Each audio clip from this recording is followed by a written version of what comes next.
Tukwaniriza mu program ey'ensonga Lugonvu's Show.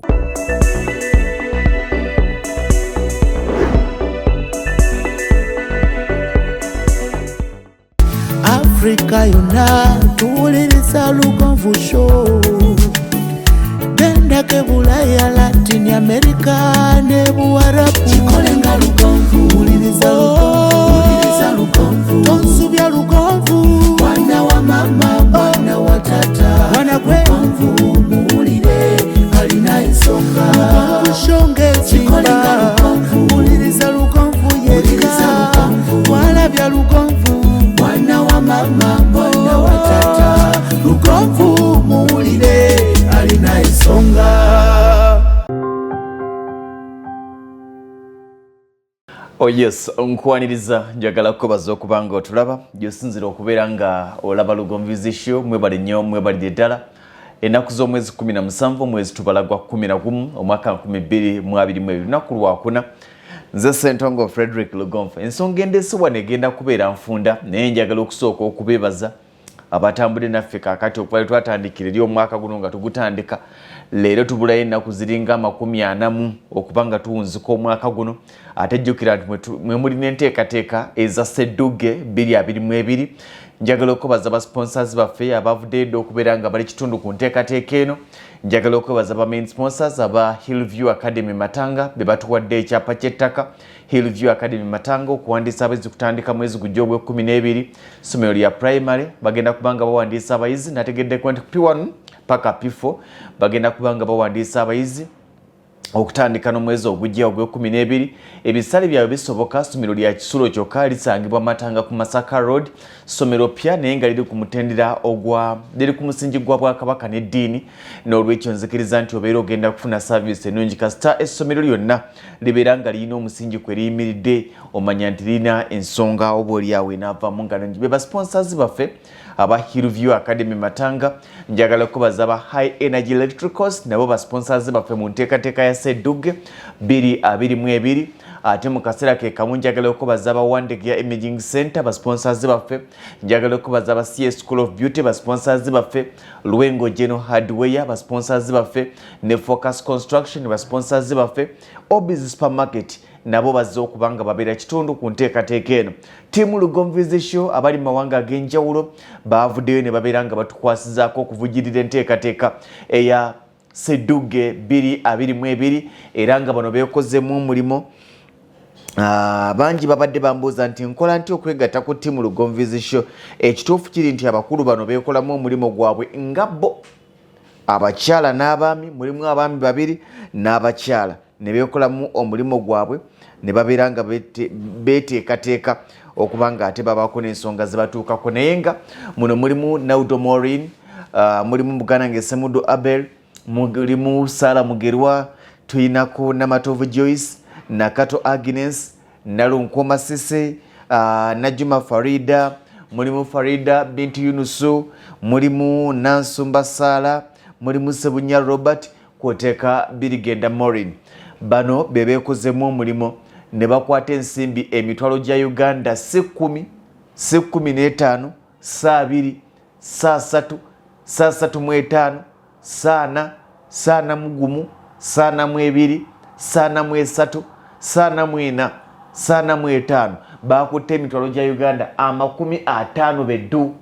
Emitwalo 5 ne bagiwaayo era zaatuuse dda ne bagamba nti anaakwata ekyokubiri mu Sseddugge ku kirabo ekigenda okumuweebwa kubanga jjukira nti namba 2 wa Sseddugge 2022 agenda kufuna solar system y'amataala 15. Agenda kufuna solar system y'amataala 15 oyo Sseddugge 2022. Kaakati ne bagamba nti ku solar system y'amataala 15 kaba mwongerereko ensimbi emitwalo gya Uganda 50 aba tiimu Lugonvu's Show beekutte ne bamwongererako emitwalo 50. Kaakati CS School of Beauty negamba nti fanaakwata ekyokusatu tugenda kusookerako ekirabo ekisookera ddala kya mitwalo 30. Focus Construction atugambye nti ekirabo kijja. Obiz Supermarket egamba nti buli muntu agenda okubeera mu Sseddugge agenda kubeera muwanguzi.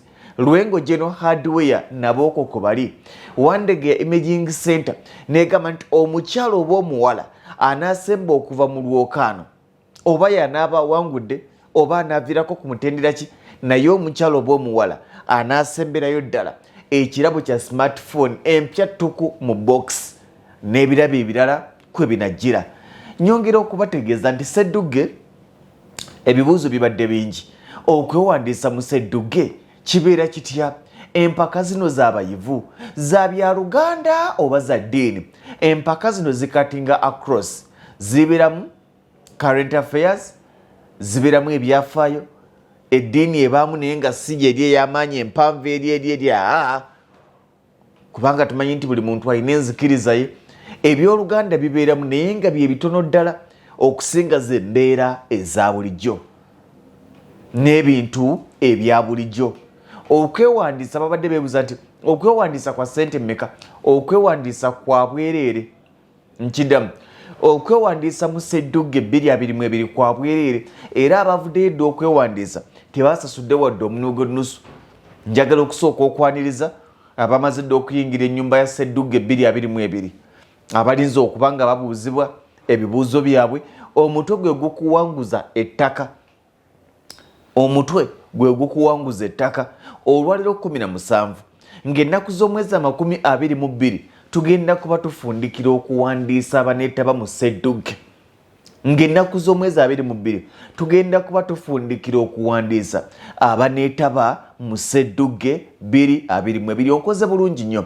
Ennamba y'essimu egyolaba ku screen gy'ogenda okuyitako abatulaba butereevu, ennamba y'essimu muganda wange gyatutereddeko gy'ogenda okuba nga okozesa eya Airtel n'eya MTN, zonna osobola okuba nga ate ozikozesa okumanya ebisingawo n'okwebuuza ogamba nti kakati nkikoze ntya, ngenda kukitambuza ntya, neewandiisa ntya, neewandiisizaawa. Nakibagamba nti okwewandiisa tuwandiisiza ku ofiisi za Lugonvizi Show. Abatamanyi ofiisi za Lugonvizi Show we ziri, tusangibwa ku Ham Towers e Makerere. Ham Towers ye Makerere we tusangibwa tuli ku mwaliro gwa kusatu room HM95. Kasita otuuka ku mwaliro gw'okusatu ojja ku room HM95 ojja okuba nga otusanga ewali Lugonvizi Show. Naye ng'essimu eya WhatsApp kubanga zibadde bbiri, naye eya WhatsApp eri 0775 444 987 0775 444 987 yessimu ya WhatsApp. Mpozi neeri eya Airtel osobola zonna okuba nga okubako oba okuweereza obubaka bwo singa oba nga olina kye weetaaga okumanya. Ababadde beebuuza ekyobuyivu tewaliwo bya buyivu era tukina gwe tugenda kugamba nti wandiika photosynthesis, wandiika characteristics taliiwo. Naye ebyo ebintu ebya bulijjo bye tugenda okuba nga tubuuza. Saba minisita wa Uganda yaani? Byebyo nti omukyalo Bina Nabbanja. Ani vice president wa Uganda? Nti vice president wa Uganda ye mukyala Jessica Alupo. Nti tuwe vice president wa Uganda aliko yaddirani mu bigere. Nti Edward Kiwanuka sekandi, nti Edward Kiwanuka sekandi nti ye kakati mbaba vice president basatu ng'otandikira kwaliko ngodde emabega ng'ombalira nti mukyala Jessica Alupo, Edward sekandi, Professor Gilbert bali basaka Kenya ng'obwa Sseddugge obusatu obukola ki obulya. Ekibuga kya Uganda ekikulu kibuga ki? Nti Kampala. Nti bwabanga Kampala mpayo ebibuga ebirala bisatu ebiri ku mutendera ogwa city.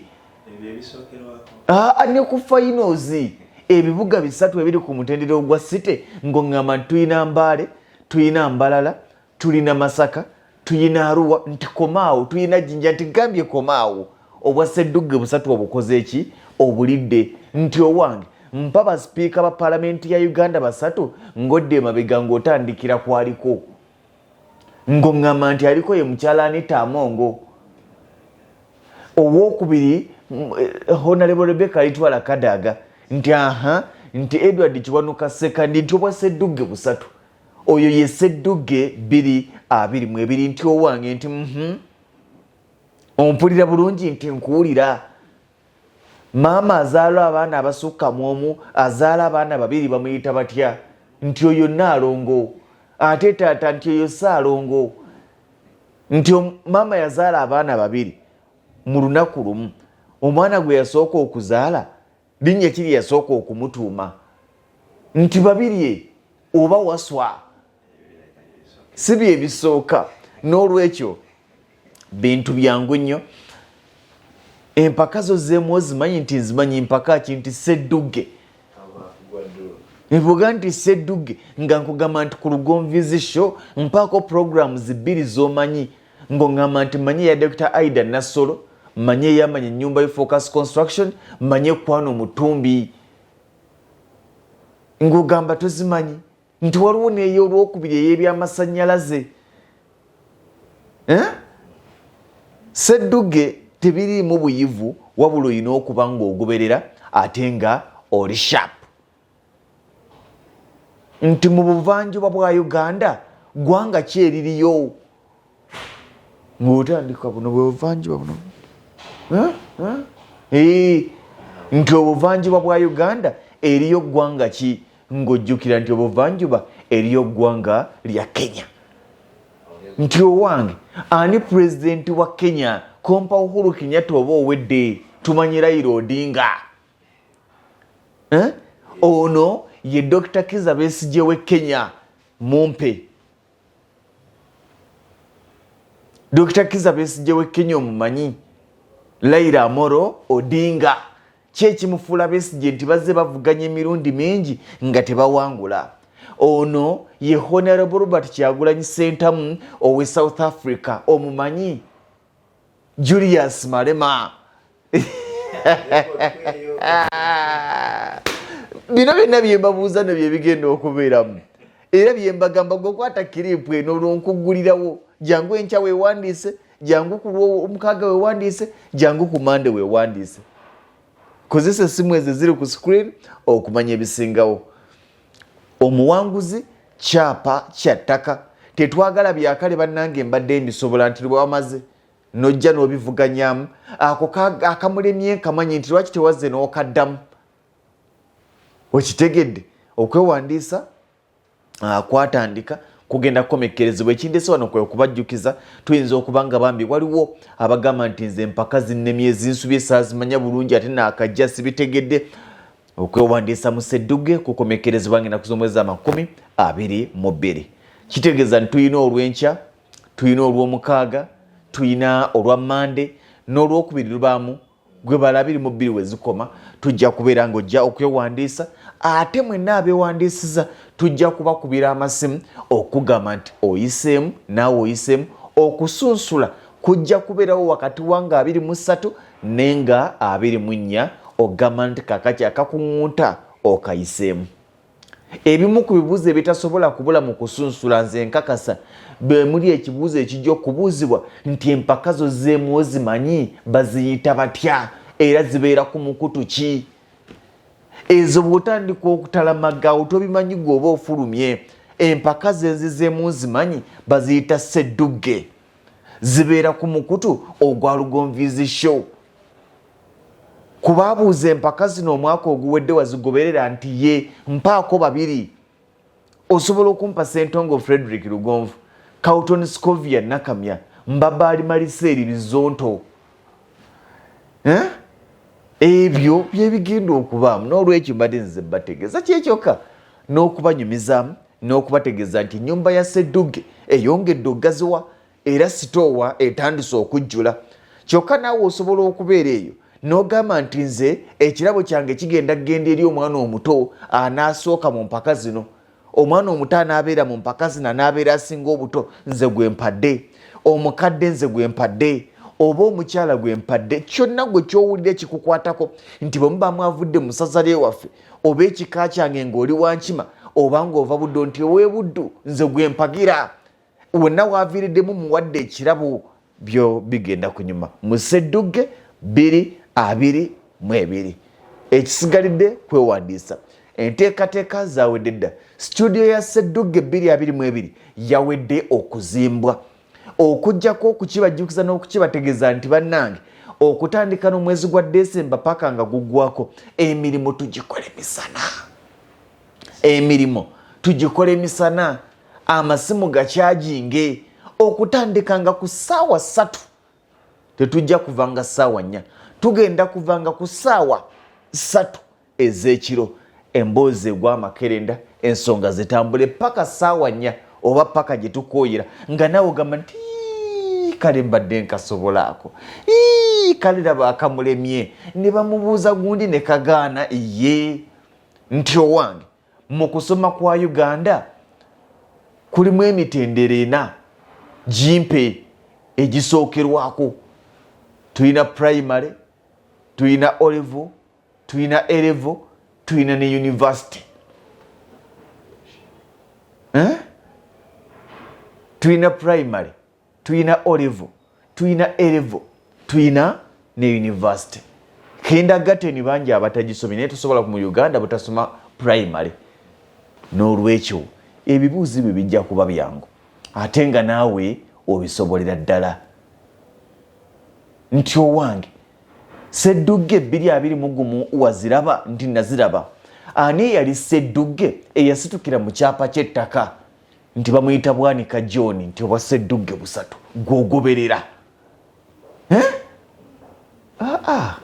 kuba essimu ezo eziri ku screen ogenda tuwa akalango akalagirira abantu baffe okwewandiisa mu bifo bino ebikyasigaddewo ate oleme kubanga olekeddwa emabega ng'omutwe ogwo gwandikweyimiridde okuwangula ekyapa ky'ettaka. Ekirabo ekikulu mu byonna ky'ekyapa ky'ettaka.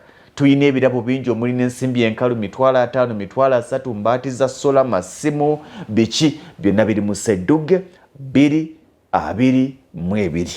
Ate ebyaffe mwabiraba kyowangudde awo w'okitwalira tewaliwo byagamba nti jangu enkya tukuwa ekyapa awo wennyini w'okifunira.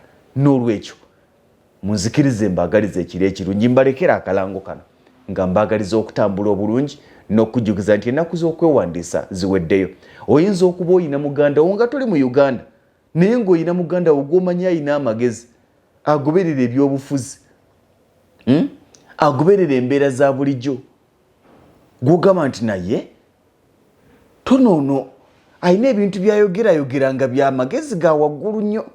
Lwaki tajja tagenda ne yeewandiisa? Mulagirire musobola okufuna ekyapa ekyebbule mu famire. World Cup erina okuba wetegekeddwa mu ggwanga ki nti mukata mpa amawanga aga Africa World Cup gye yali yetegekeddwa eyo South Africa yokka.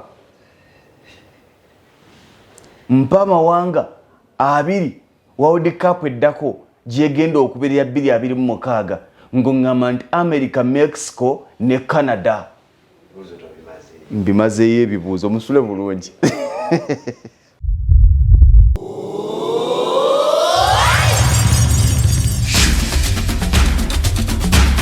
Okwewandiisa mu Sseddugge 222 kutandika nga 1 Novemba ku ofiisi za Lugonvuzi Show ku Hamtawa opposite Makerere main gate.